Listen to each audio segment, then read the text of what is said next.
I'm Bud McGuire. I'm from a little town called Hamilton, Alabama. I was actually born in Birmingham. I grew up in church. My dad was a minister, and so I was designated to play piano in church. There was a gospel group that came by our local church and heard me play piano and offered me a job. The group was the Seagull Brothers and Naomi, and they had had some big gospel records back in the day. So they gave me a job, paid me $75 a week to go out and play piano, and then I had to rent a mobile home back from them for $150 a month. So it was pretty lean. A friend of mine from Hamilton, he had a brother that was on Hee Haw. He was a background singer. His name was Herschel Wigginton. And he took me over to a recording studio one day. Ron Chansey was producing Billy Crash Craddock. The song was called Easy as Pie. And I remember the studio and how they were doing things. And there was just bells went off in my head that this is what I wanted to do for the rest of my life.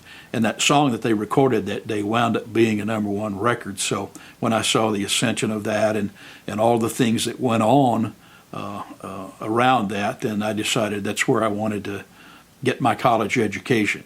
Billy Henderson and I had rented a little house that my cousin owned out here across from Muscle Shoals High School, and we called it the Rock and Roll Hotel. And the reason that we did, we were just all huddled up in this little house. There would be 2 people in the den, there would be a couple in the kitchen, a couple in the bedroom, and we were all just writing songs. We were all teaching each other how to write, and out of that huddle, everybody had top 10 records before it was over with. And being at Fame allowed us to do that.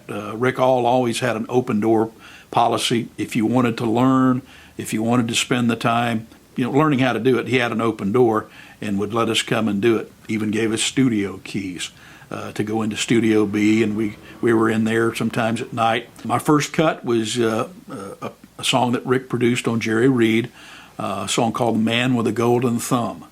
And it was a project-written song that Billy Henderson and I wrote for Jerry Reed. They wanted a Devil Went Down to Georgia kind of feel because Charlie Daniels had a big hit with that. And I remember hearing it on the local radio station here in Muscle Shoals, and I pulled off the side of the road and just almost started crying because it was just a moving experience to hear a creation that you have or have made, built, to be able to hear that in its final form on the radio. Had a couple of #1 records. Shine, Shine, Shine was #1 for Eddie Raven, and I think that was 87, maybe 88. A song called The Factory was #1 record for Kenny Rogers that I did. A song that I actually wrote about my dad and growing up on the family farm. And I happened to stop by Wishbone here, and the guy that owned the building at the time was outside working, and I asked him if I could come inside and look. So anyway, he said, well, why don't you buy it? And I said, I don't need a studio.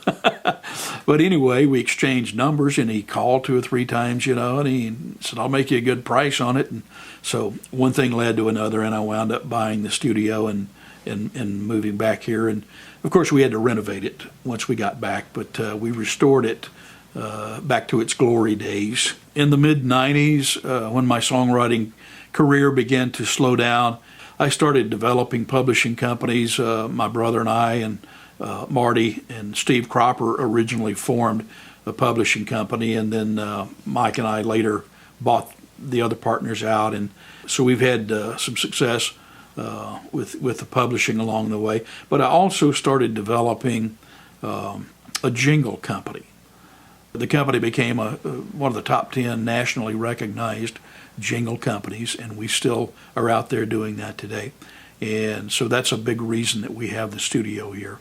The summary of my career is has just been, grabbing myself by the bootstrap and going out there and working as hard as I can work and being a survivalist, just creating things when there was nothing there, and staying close to the music with all that I've done.